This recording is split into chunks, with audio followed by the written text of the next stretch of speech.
ഈ നെറ്റ്ഫ്ലിക്സിൽ stranger things ഇറങ്ങി കഴിഞ്ഞപ്പോൾ എല്ലാവരും അതിൻ്റെ പുറകെയാണ്. പക്ഷേ ആ മാസം തന്നെ ഇറങ്ങിയ വേറൊരു കിടിലൻ സീരീസ് ഉണ്ട്. അത് മിസ്സാക്കരുത്. The last samurai standing.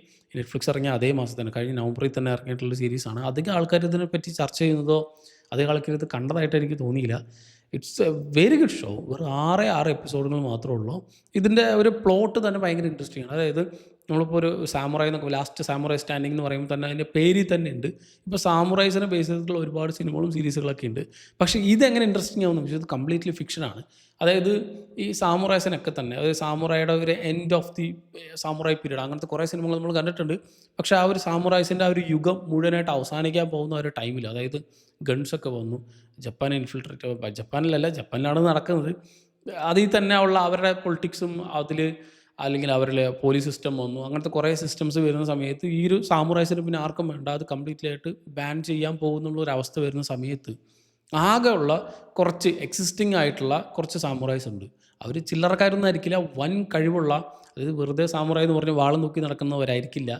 അത്രയും ടാലൻറ്റഡ് ആയിട്ടുള്ള, അത്രയും പ്രൊഫഷണൽ ആയിട്ടുള്ള കുറച്ച് സാമുറായ്സ് മാത്രമേ ബാക്കിയുള്ളൂ. ഇവരെല്ലാവരും കൂടി, അത് അറൗണ്ട് ഒരു 10-500 പേരെ എല്ലാവരും കൂടി ഒരുമിച്ച് ഈ പബ്ജി കളിപ്പിച്ച് എങ്ങനെയുണ്ടാവും, സിമ്പിളായിട്ട് പറഞ്ഞാൽ അത്രേ ഉള്ളൂ. അതായത് ഇവരെല്ലാവരും കൂടി ഒരുമിച്ച് കൊണ്ട് നിർത്തി ഒരു സ്ക്വിഡ് ഗെയിം കളിപ്പിച്ചു. അതായത് ഈ ഒരു ബാറ്റിൽ റോയൽ ഗെയിം കളിപ്പിച്ച് എങ്ങനെയുണ്ടാവും അതുപോലെ തമ്മി കൊല്ലണം, ആരെങ്കിലും ഒരാൾ മാത്രമേ സർവൈവ് ചെയ്യുള്ളൂ. ഇവർക്കൊരു ഒരു ചെക്ക് പോയിന്റ് കൊടുത്തിട്ടുണ്ട്. ഇപ്പോൾ ഒരു പോയിന്റിൽ നിന്ന്, ഇപ്പോൾ ഇവിടെ നിന്ന് ടോക്കിയോയിലേക്ക് എത്തണം, ആ ദൂരങ്ങൾ ഫുള്ള് കുറേ ചെക്ക് പോയിന്റ് ഉണ്ട്. അത് കിടക്കണമെങ്കിൽ ഈ തമ്മിലുള്ള സാമുറൈസിൻ്റെയൊക്കെ തന്നെ ടാഗ്, നമ്മളിപ്പോൾ ഈ പബ്ജി കളിക്കുന്ന അതേ സെറ്റപ്പ് തന്നെ, അല്ലെങ്കിൽ സ്ക്വിഡ് ഗെയിമിൻ്റെ അതേ സെറ്റപ്പ് തന്നെ, അവരുടെ കഴുത്തിൽ കിടക്കുന്ന ടാഗ് അതെടുത്താൽ മാത്രമാണ് അങ്ങോട്ട് പോകാൻ പറ്റുള്ളൂ. ആ കഴുത്തിൽ കിടക്കുന്ന ടാഗ് എടുക്കുകയാണെങ്കിൽ അവരെ കൊല്ലുകയും വേണം. അതിങ്ങനെ മോണിറ്റർ ചെയ്യുന്ന കുറേ ആൾക്കാരുണ്ട്. ഇത്തരത്തിൽ അവരെ കൊണ്ട് ഒരു ഇങ്ങനത്തെ ഒരു സിറ്റുവേഷനിൽ കൊണ്ടിട്ട് അവർ തമ്മിൽ ഇങ്ങനെ ബാറ്റിൽ ചെയ്ത് ആ അവസാനത്തേക്ക് എത്തും എന്ന് പറയുന്ന രീതിയിലൊരു സെറ്റപ്പാണ്. കാരണം അതിൻ്റെ എക്സിക്യൂഷൻ ഈസ് സോ ഗുഡ്. നമ്മൾ ഒരു ക്യാരക്ടറല്ല, ഒരുപാട് ഗംഭീര ക്യാരക്ടേഴ്സ് ഉണ്ട്. ഈ ചില ക്യാരക്ടേഴ്സൊക്കെ ഈ നമ്മൾ ഈ സോൾസിലെ ഗെയിം കളിക്കില്ലേ, അതിൽ വരുന്ന പോലത്തെ ഒരു ചങ്ങായൊക്കെ ഉണ്ട്, ഒരു മണി കിലുക്കിയിട്ടൊക്കെ. അതായത് ഈ സീരീസിൽ തന്നെ ഞാനീ പറഞ്ഞു ഭയങ്കര ബ്രൂട്ടലായിട്ടുള്ള ക്യാരക്ടേഴ്സാണ്, ഭയങ്കര ബ്രൂട്ടലായിട്ടുള്ള സാമുറൈസാണ്, അത്രയും പ്രൊഫഷണൽ ആയിട്ടുള്ള ആൾക്കാരാണ്. നമുക്കൊരു പ്രോട്ടഗോണിസ്റ്റ് ഉണ്ട്, മാൻസ്ലെയർ എന്നാണ് ആളെ തന്നെ വിളിക്കുന്നത്. അത് ആൾ കൊന്ന് തള്ളിയിട്ടുള്ള ആൾക്കാരുടെ എണ്ണം അത്രയുണ്ട്. ഈ ക്യാരക്ടർ പോലും, ഞാനീ പറഞ്ഞ ഈ ബട്ടോസെന്നോ അങ്ങനെ പറഞ്ഞൊരു ക്യാരക്ടറിൻ്റെ പേര് അധികം കാണിക്കില്ല. നമ്മൾ ഈ സോൾസ് ലൈക്ക് ഗെയിമിൽ ഒരു വലിയ ബോസ് വന്ന് എങ്ങനെയുണ്ട് അതുപോലത്തെ ഒരു ക്യാരക്ടർ. ആളിങ്ങനെ വേറൊരു സ്റ്റാഫുണ്ട് കേട്ടോ. ആ സ്റ്റാഫിൽ ഒരു മണിയുണ്ട്, അതിങ്ങനെ കിലുങ്ങും. അപ്പോൾ ആൾ വരും, നമുക്ക് ദൂരത്തു നിന്നേ അറിയാം. ഈ മണികൾക്കും കേട്ടാൽ ഞാനീ പറഞ്ഞ ഈ മാൻസ്ലെയർ എന്ന് പറഞ്ഞാൽ ആയിരക്കണക്കിന് അല്ലെങ്കിൽ 100 കണക്കിന് ആൾക്കാരെ കൊന്നൊടുക്കിയിട്ടുള്ള ഭയങ്കര ബ്രൂട്ടലായിട്ടുള്ള ഒരു സാമുറായി കണ്ടം വഴി ഓടും. അപ്പോൾ ആലോചിച്ച് നോക്കുക ആളുടെ പൊട്ടൻഷ്യൽ എത്രയാണെന്നുള്ളത്. ആ മണികൾക്ക് കേൾക്കുമ്പോൾ ഞാൻ ശരിക്കും ചിരിച്ചു പോയി ആ സീക്വൻസ് കണ്ടപ്പോൾ. അത് നമുക്ക് ഫീൽ ചെയ്യാൻ പറ്റും.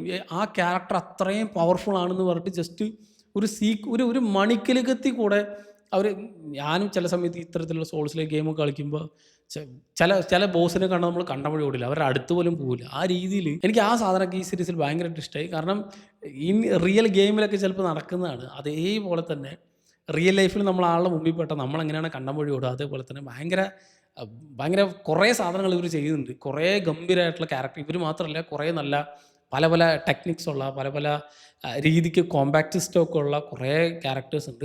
ഇതിൻ്റെ ഇടയിൽ ഇമോഷണലായിട്ട് പോകുന്ന കുറേ സാധനങ്ങളുണ്ട്. ഇത്തരത്തിൽ എല്ലാം കൂടി ഒരു ഫുൾഫിൽഡ് ആയിട്ടുള്ള സീരീസ്. അതിൻ്റെ ആക്ഷൻ കൊറിയോഗ്രഫി സോ ഗുഡ്. ഒരു 1-2 സീനുണ്ട് അതിൽ എനിക്ക് തോന്നുന്നത് നമുക്ക് ഇന്ത്യൻ BGM ഒക്കെ കൊടുത്ത് നമുക്ക് മറ്റേ ദേ കോൾ ഹിം മോജി അതിൽ കണ്ട സാമുറായി വാശി എന്നൊക്കെ പറഞ്ഞ കുറേ സാധനം മൂപ്പര് പറയുന്നുണ്ട്. അതിലുള്ള ആ ഒരു BGM ഒക്കെ, തമൻ്റെ BGM ഒക്കെ എടുത്തിട്ട് ഇതിൽ കിട്ടാൻ പറ്റിയ രീതിയിലുള്ള കുറേ സീക്വൻസുകൾ ഇവർ സെറ്റ് ചെയ്ത് വെച്ചിട്ടുണ്ട്.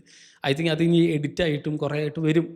ഒന്ന് വൈറലായി കഴിഞ്ഞാൽ, അല്ലെങ്കിൽ ഈ ഒരു സീരീസ് എല്ലാവരും ഒന്ന് കണ്ടു തുടങ്ങി കഴിഞ്ഞാൽ, സാമുറൈസിനെ ഇഷ്ടമാണെങ്കിൽ, അവരുടെ മറ്റ് സീരീസുകളും സിനിമകളൊക്കെ കണ്ട് ഇഷ്ടപ്പെട്ടുള്ളവരാണെങ്കിൽ തീർച്ചയായിട്ടും ഇഷ്ടപ്പെടും. ഞാൻ പറഞ്ഞ പോലെ ഈ ബാറ്റിൽ റോയൽ ഗെയിംസ് ഇഷ്ടമാണെങ്കിൽ, സ്ക്വിഡ് ഗെയിമും ആലിസ് ഇൻ ബോർഡർലാൻഡൊക്കെ ഇഷ്ടമാണെങ്കിൽ, അങ്ങനത്തെ ഒരു സാധനം ജപ്പാനിലെ ആ ഒരു പീരീഡിൽ, ആ ഒരു ഫ്യൂഡൽ അല്ലെങ്കിൽ എഡോ ടൈം പീരീഡിൽ കൊണ്ട് നിർത്തിയാൽ എങ്ങനെ ഉണ്ടാവും എന്നുള്ളതാണ് ഈ സീരീസ് കാണിച്ചു തരാം.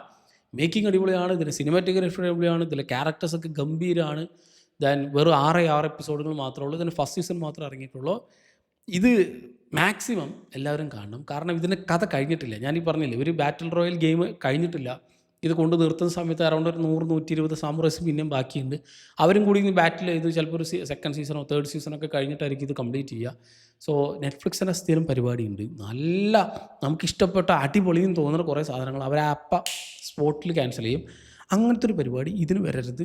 അതുകൊണ്ട് ദയവായി എല്ലാവരും ഒന്ന് കണ്ടു നോക്കുക. ഒരു 6 എപ്പിസോഡുകൾ മാത്രമേ എന്തായാലും ഇഷ്ടപ്പെടും. ആക്ഷൻ ഇഷ്ടപ്പെടുന്നവരാണെങ്കിൽ തീർച്ചയായിട്ടും ഇഷ്ടപ്പെടും. നമ്മുടെ റൊറോണി കെൻഷനൊക്കെ ഇല്ലേ, അതേപോലത്തെ രീതിയിലുള്ള കുറേ നല്ല ബാറ്റിൽ സീക്വൻസുകളൊക്കെ അല്ലെങ്കിൽ ആക്ഷൻ സീക്വൻസുകൾ, നല്ല കുറേ മനസ്സിൽ തങ്ങി നിൽക്കുന്ന കുറേ ക്യാരക്ടേഴ്സുകൾ. ഞാൻ ഈ പറഞ്ഞ ഈ ഒരു മണികിൽക്കുന്ന ആ ഒരു ചങ്ങായിനൊന്നും ഞാൻ ജന്മത്ത് മറക്കൂല.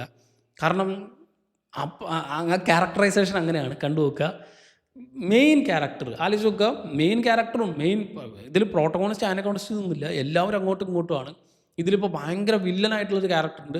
ആളും ഇയാളെ കണ്ട വഴി ഓടുന്നത്. അമ്മാരിയുള്ള ആളപ്പോൾ എങ്ങനെ തോൽപ്പിക്കുന്നൊക്കെ കുറേ ഡൗട്ടുകളുണ്ടാവും. ഇത്തരത്തിൽ കുറേ നല്ല ക്യാരക്ടേഴ്സിനെ ഗംഭീരമായിട്ട് പ്ലേസ് ചെയ്തിട്ടുള്ള, അവരെ കൊണ്ട് ഗംഭീരമായിട്ടുള്ള ആക്ഷൻ സീക്വൻസുകൾ ചെയ്തിട്ടുള്ള വളരെ മികച്ചൊരു ക്വാളിറ്റി ഉള്ളൊരു ഷോ ആണ്. I think this years one of the best എന്ന് പറയുകയാണെങ്കിൽ നെറ്റ്ഫ്ലിക്സിൻ്റെ കയ്യിൽ നിന്ന് ഇറങ്ങിയ വൺ ഓഫ് ദി ബെസ്റ്റ് എന്നും കൂടി പറയാൻ പറ്റുന്ന ഒരു സീരീസാണ് ഇക്കൊല്ലത്തെ ദി ലാസ്റ്റ് സാമുറായ് സ്റ്റാൻഡിങ്. തീർച്ചയായിട്ടും കണ്ടു നോക്കുക. കണ്ട് എല്ലാവർക്കും ഷെയർ ചെയ്തും കൊടുക്കുക. എന്നാലേ നമുക്ക് സെക്കൻഡ് സീസണിലേക്ക് കിട്ടുള്ളൂ. അവർ 1896 അങ്ങനത്തെ ഒരു സീരീസൊക്കെ ഉണ്ടല്ലോ, മറ്റേ ഡാർക്കിൻ്റെ ക്രിയേറ്റേഴ്സ് ചെയ്തത്. അതൊക്കെ സ്പോട്ട് കൊണ്ടാണ്, അല്ലെങ്കിൽ ഒരു ആഴ്ച കൊണ്ടാണ് അവർ ക്യാൻസൽ ചെയ്തത്. എന്തിൻ്റെ പിണ്ണാക്കാണെന്ന് അറിയില്ല. അതേപോലെ ഇത് ക്യാൻസൽ ആവരുത്, ഇത് വരണം, ഇതൊന്ന് കംപ്ലീറ്റ് ആവണം. സോ തീർച്ചയായിട്ടും എല്ലാവരും കണ്ടു നോക്കുക. എല്ലാവർക്കും ഷെയർ ചെയ്തും കൊടുക്കുക. കണ്ടുവരുണ്ടെങ്കിൽ ഈ സീരീസിനെ പറ്റിയുള്ള ഇതിൻ്റെ ഈ 6 എപ്പിസോഡുകളെ പറ്റിയുള്ള നിങ്ങളുടെ അഭിപ്രായം എന്നുള്ളത് കമൻറ്റ് ചെയ്യുക. മറ്റൊരു വീഡിയോയിൽ വീണ്ടും കാണാം. നന്ദി.